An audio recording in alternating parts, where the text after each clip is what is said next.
Hello everybody and welcome back to the Ant Holleufer YouTube channel. Today we're actually not looking at the leafcutter colonies. Can you believe it? 4 weeks in a row and it's been all leafcutters. No, today we are looking at the Camponotus Nicobarensis. I want to say I've tried editing a little bit different since the mini documentary from last week was really popular. So therefore I've tried to edit a bit more, I don't know, professional, but just let me know what you think of that in the comments below. And before you go down there and say what you think, there's a few other things that I also need your opinion on later on in the video. Let's start the video saying that.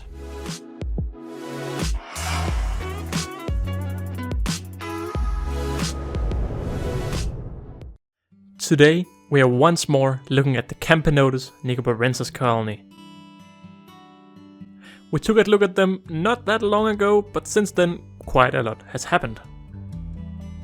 The old test tubes were both molding and running out of water, therefore I thought I'd give them their first proper nest to move into.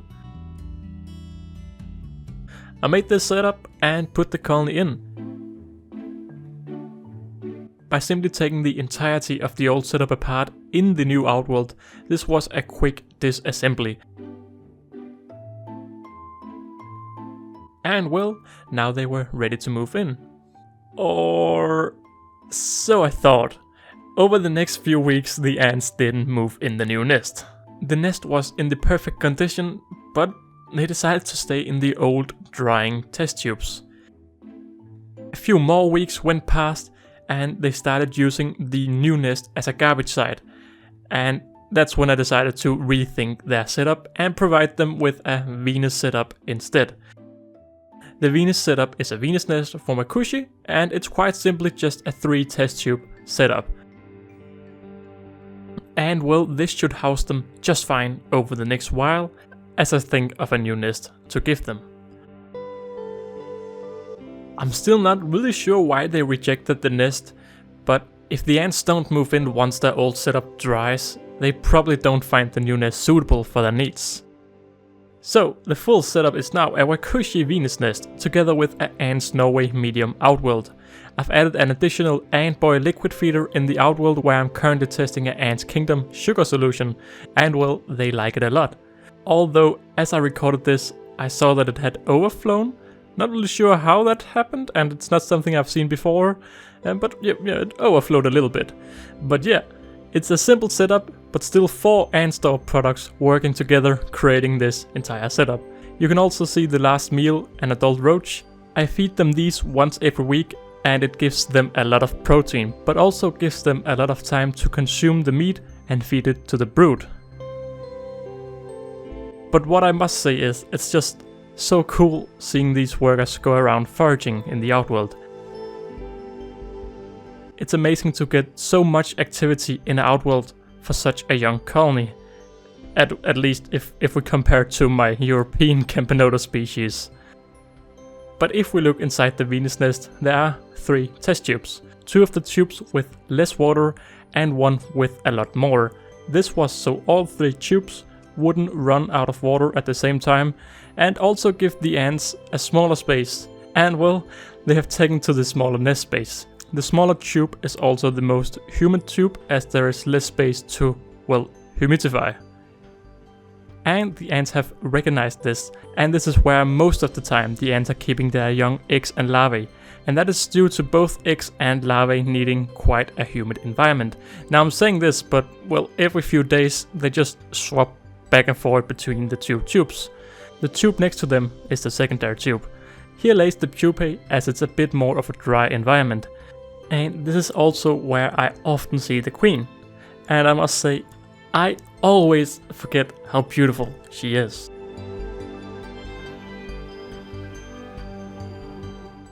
And in general, how beautiful this species is.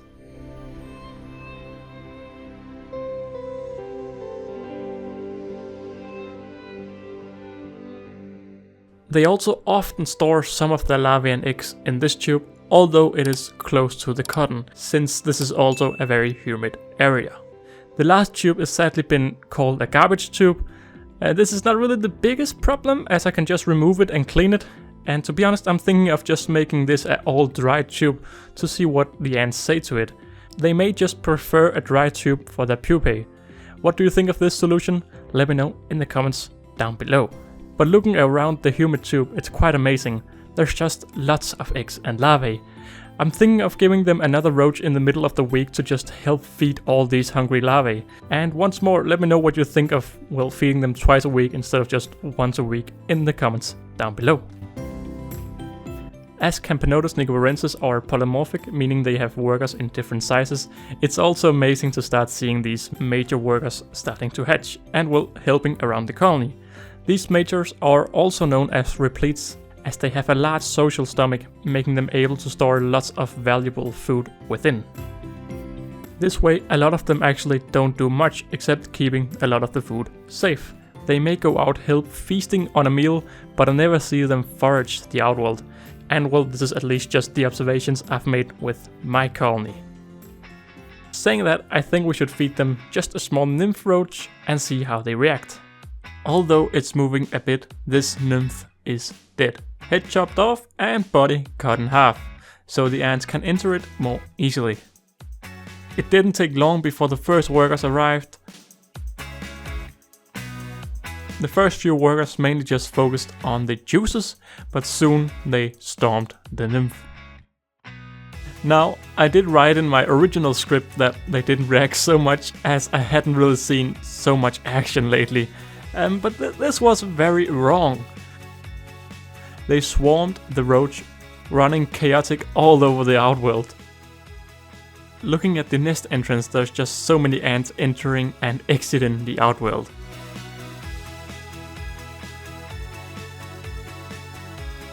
I also found it so cool seeing some of the workers having a green gaster as it's filled with the green sugar solution.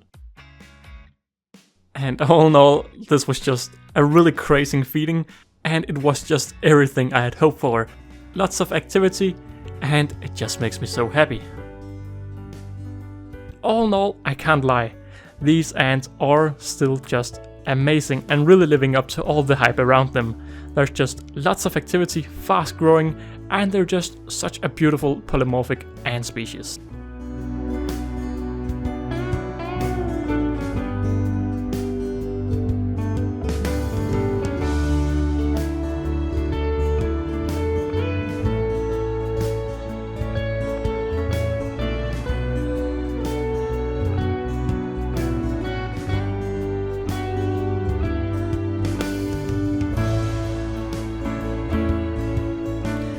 I am not gonna lie, I love ending the video with this song, and I love ending it with that black.